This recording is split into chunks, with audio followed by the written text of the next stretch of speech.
Hello traders, FX Pip Collector here. Today is Wednesday, September 18th, and this is my recap of the top viewed videos of the day. And the US dollar came in number one today, so we're going to do a quick recap on the 1 hour time frame.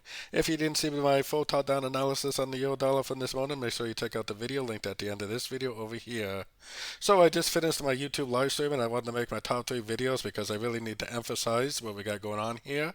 If this really is a way B, then we need to see a break and hold below structure to confirm that the way B is over.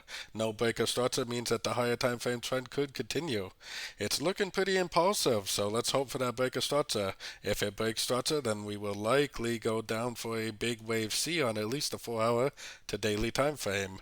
But I always need to see confirmation with the break of structure, so pay attention to that and you should be trading in the right direction. So like I said, we had FOMC today and they did end up lowering interest rates 50 basis points instead of the 25 that they forecasted.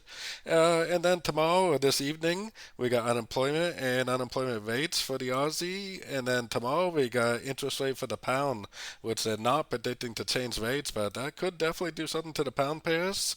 A little bit of dollar news in the afternoon, and that's pretty much it.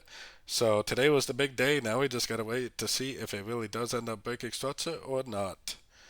So as always, don't forget to join my free Discord channel, which is linked down here in the corner. And as always, thank you and happy trading.